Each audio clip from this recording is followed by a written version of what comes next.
Today I'm going to be preaching on prayer, the antidote to challenges. Prayer, the antidote to challenges.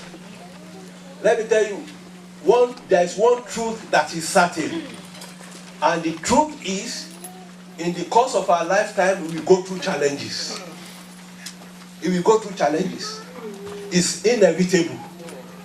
We cannot erase it. We are going to go through trials. We are going to go through difficulties. If anyone is praying that, God, don't let me go through trials, don't let me go through difficulties, what that person is saying to himself is, please don't promote me. Because inside promotion is trial. You have to go through to break through. Once you go through, then the next stage is to break through. And you will break through. So, in the course of our lives, we are going to go through trials, we are going to go through difficulties, we are going to go through challenges. But one thing that is certain is when we have God on our side, when we possess the power of prayer, all those challenges and difficulties will become opportunities. Amen. When you can pray, prayer will give you hope. Prayer will give your mind rest. Prayer will give you peace. So there is power in prayer. You cannot obtain power of God without praying. Anywhere you see miracle, some people have prayed. Some people have prayed. So prayer is a lifeline to our lives. Prayer is the air we Christians will breathe in. Prayer is what we Christians will live on. If you can kneel before God, you will shine before men. Amen. So we Christians, we are the only military that we do our warfare on our knees. We fight our battles on our knees. If you can stay longer on your knees, then you are going to shine. Some people say there is no power in the church anymore. There is no power in the church anymore because church is not praying. Church is not praying. The early church were born through prayers. Amen. Jesus said to them, don't go anywhere. Go, stay together. And when the power of Holy Ghost come upon you, then you shall be a witness to me in Judea, Samaria, and all over. The power, they gathered together and they were praying. The church, they started the church through prayer. And the only thing that can maintain the church is prayer. The only thing that can maintain our life is prayer. When you can pray, you will shine. Amen. You will shine. Let me tell you, when you are a prayer person, there is no impossibility in your dictionary. Because there is nothing this God cannot do. There is nothing this God cannot do. So prayer is essential. Prayer is important. Prayer is what we must feed on. It's what we must feed on. And let me tell you, if you see any Christian that is not praying, it's a powerless Christian. Any church that they are not praying, they have chaos inside that church. Any family that are not praying together, they are divided family. Yes. They are divided family. So you must pray. You must learn how to pray. And not, let me tell you, some Christians, their prayer is this: Father Lord, I thank you as I'm going, go with me. No. That is not effectual fervent prayer. The Bible says, effectual fervent prayer of the righteous availeth much. The Bible says, Jesus prayed, and the sweat that was coming out of him was like blood. So for somebody to pray, and the sweat coming out, it's not, Father, as I'm going, go with me. It's not. If you are praying that kind of prayer, then little prayer, little progress. No prayer, no progress. A lot of prayer, a lot of progress. Amen. That is the way.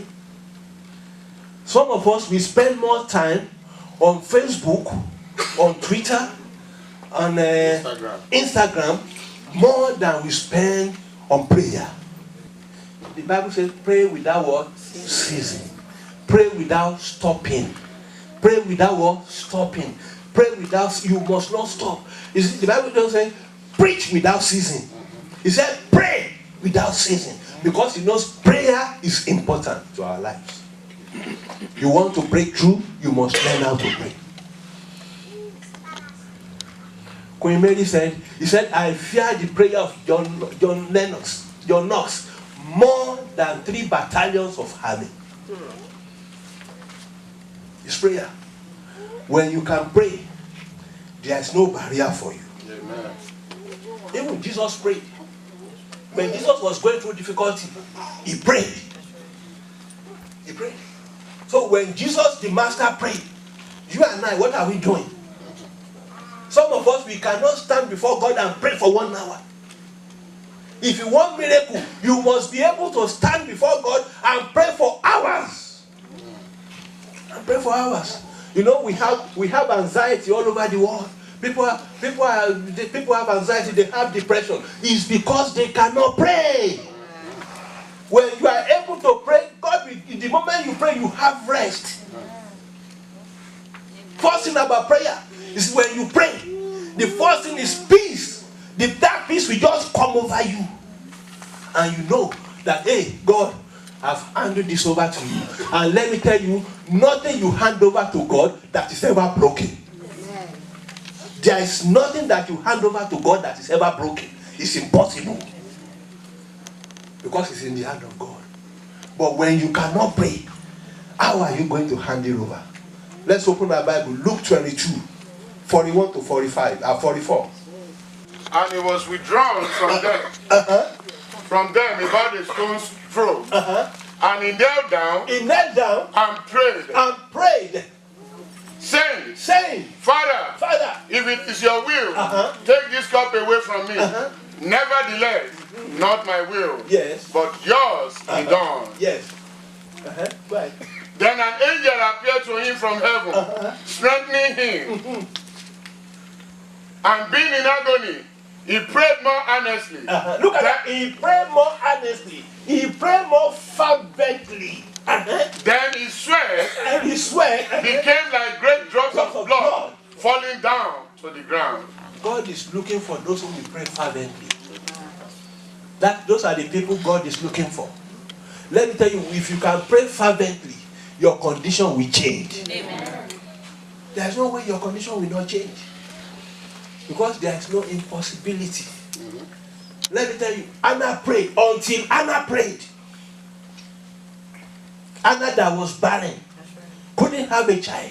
She prayed, and after she prayed, she made a vow. God answered her. The Bible says she became mother of what? 6 children. 6 children. That is prayer. Jabez prayed. Say, God, help me. Anywhere I go, I'm problem. I don't want to bring sorrow anymore. I want to be source of joy. And the Lord answered. It is not a prayer of a minute.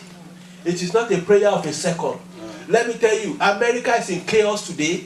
All of us, we are looking at Washington. Washington is the problem. Washington is the problem. Is Obama the problem? Obama legalized gay and lesbianism. All of those. Oh, no, not Obama. It is Trump. Trump is the one that is messing up the whole world. No, it is not Washington. It's because the nation has turned their back against God. They cannot pray anymore. That's right. The Bible says righteousness exalts a nation, but sin is a reproach. What is going on with America is a spiritual war. Not Washington. People are not praying anymore. Prayers have been taken away from schools. Those little children, they were shooting. Now, since the beginning of the year, up to this now, they have 12 shootings in school. And we are in 2nd month and 3rd month. And now they say, okay, we are going to be harming the teachers. Do you know on Friday or Thursday, a teacher barricaded himself and shot himself? Those are people they're going to give gun to. It's prayer. It's prayer. Americans are not praying anymore. We need people who will stand in gap. We need people who will stand in gap. We need churches who will stand in gap. Enough of words. In churches in America, it's all words. Preaching. If you want words, there's words in the church, but there are no prayers. People are cold. People are lukewarm. People are cold. They are lukewarm in the church. Are you praying for your children? How many hours do you spend? You spend on your knees praying for your children, praying for your family, praying for your husband. Let me tell you, prayer is the cure for every challenge, for every problem. You have financial problem, pray. You have marital problem, pray. You have problem with your school, pray. You have problem with your children, pray. Is there any diseases? Pray. It's prayer. It's prayer. But people are not praying anymore. The Lord will help us. Amen. I said the Lord will help us. Amen. The Lord will help us. Amen. You know, one of my friends that we went to high school together, he had a business and the business wasn't doing well. And he said, God, I'll be going to prayer and fasting for 90 days. I'll be going to prayer and fasting for 90 days. And he started. And before the end of 90 days, the Lord told him, close down your business. Go to Ghana. Close down your business. Let me tell you, when you pray, you see ahead of your time. God will show you things to come. Things that you cannot fathom. God will show you. We are not getting revelations today. It's because we are not praying. We are not praying. I watched a TV program. The woman was telling his pastor. He said, Pastor, thank you very much. He said, so you know what, my husband was giving me a problem, but now he's no more giving me a problem. He said, what I do now is anytime I wake up, I pray for him. Anytime I want to serve him food, I pray inside the food. Anytime I want to give him water, I pray inside the water. The pastor said, where have you get this? He said, the people in the world. They want their husband to love them. They put voodoo in the husband's food. He said, but I'm a child of God. I will not put voodoo, but I will put prayer. Amen. And he said, now my husband doesn't go out anymore. It's prayer. Amen. If you have anything in your life that is not going well, what do? You pray. He said, effectual fervent prayer of the righteous availeth much. Effectual fervent prayer of the righteous availeth much. And the Lord told the man to go to Ghana. You think I forgot about that? No, I'm still and he went to Ghana. When he got to Ghana, the Lord has already lined up helpers for him. When you can pray, the Lord will line up helpers for you. There, he started the business.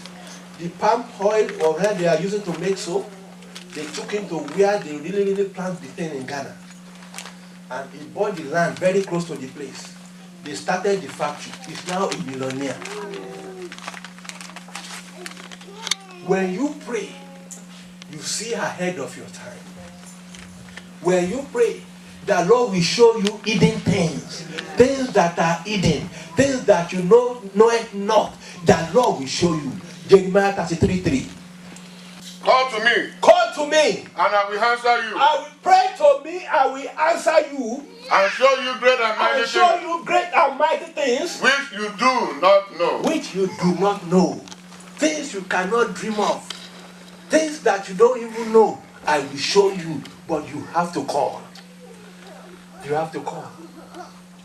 You have to call. You have to pray. When they call prayer, you must be there. You must call. You see, prayer will give you strength in times of trouble. Some of us, we don't know that. You get strength. When you pray, you get strength. You get hope that, no, I'm not going down.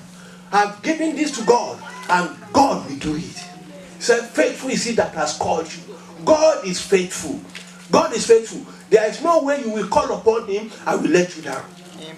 It is just impossible. But you must do what? You must call. The Bible says, and the church prayed fervently for him. And the church prayed fervently for him.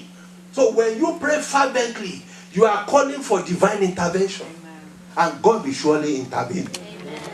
I said, God will surely intervene. Amen. So a prayerless Christian is a weak Christian. Yes. A prayerless Christian is a miserable Christian.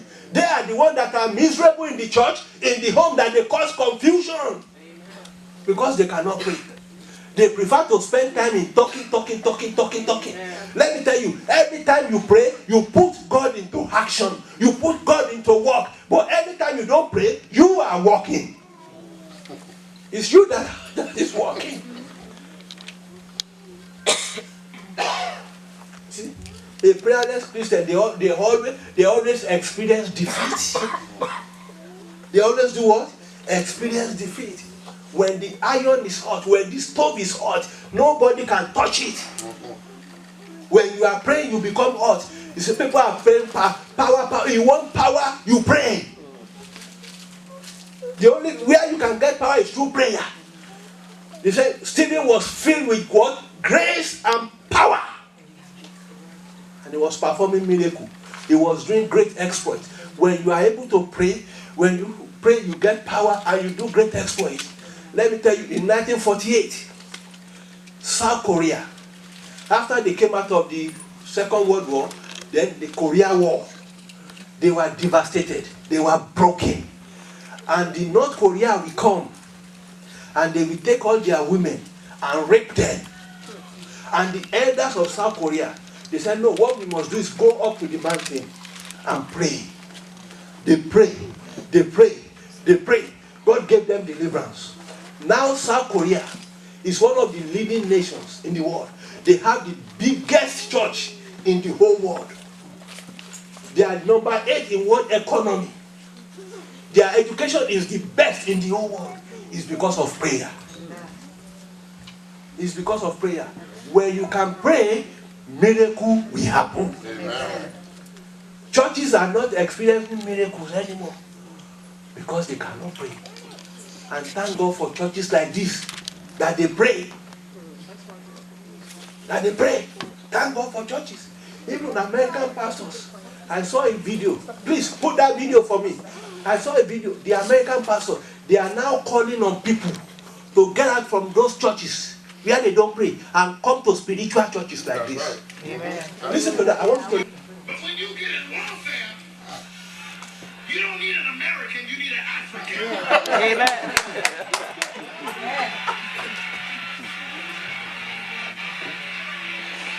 Y'all don't believe it. I said when you get in warfare, you don't need no cute American friend. You need an African that know how to deal with that witch. Yes. You need you somebody from another country that know how to stop the devil before he gets to your house. Amen.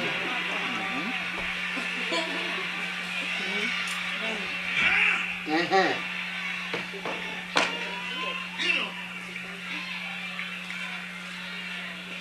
You know, American demons and African demons are different kind of demons. You know, American witches hide. You know they hide. They hide. African witches tell you they're a witch. And you ain't got time to be sitting up there calling nobody. You gotta find you an African that know how to get in a corner and say, yes.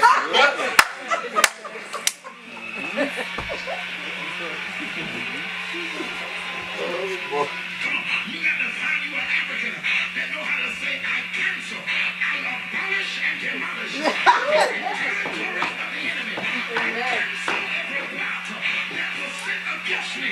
Devil, if you come to the waters, I command the waters to freeze. Yes.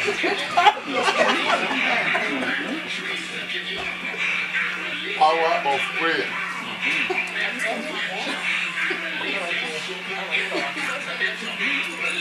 Listen. Amen. That's good. Amen. Power of prayer. That's power of prayer. Power of prayer. You need to pray. You want breakthrough? Pray. Amen. You want peace? Pray. You want breakthrough? Pray. You want your children to be doing good? Pray. You want to advance? Pray. You want peace in your home? Pray. You want husband? Pray. It's prayer. Money. Pray. Yes. No, that's true. Yeah, that's true. You want money? Pray. You want good health? You want good health? Pray. You must pray. You must pray. You must pray. Let me tell you, prayer is the greatest force The key. anybody can have. It's the key. It's the key. It's the master key. Prayer opens every door. That's right. When you are a prayer person, no, you cannot get stuck. No way. You cannot get stuck. And the Bible, God says, my house shall be called house of what? House of prayer. Amen. Now if people are turned church to house of chaos because power of prayer is no more there. It's no more there. You must do what? You must pray. If the Bible says, hitherto you have not asked me. That's what he said. He said, up till this moment. Jesus said, up till now you have not asked. Because people are praying, God, 1 minute prayer. God, watch my car. I'm going to the Bronx today. Don't let them vandalize my car. That's the prayer they are praying. You pray and you say, God, I will not get up from here if you don't do it. Say, God, if you don't do it, I will not change my clothes. But if you don't do it, and you stay there with one foot and pray until something happens. Push. You push. People of God, we are in the era of prayer. We are in end time. Satan is mad. Satan is angry. The only power you have to stop him is the power of prayer. I'm challenging you today. If you have been praying 5 minutes prayer, make it 30 minutes. If you have been praying 30 minutes, make it 1 hour. If you have been praying 1 hour, make it 2 hours. Make it 2 hours. And you will see the difference. The Lord will help us. Amen. Father, we thank you. In Jesus' name we pray. Amen. Amen. Amen. Jesus. Let's clap for Jesus.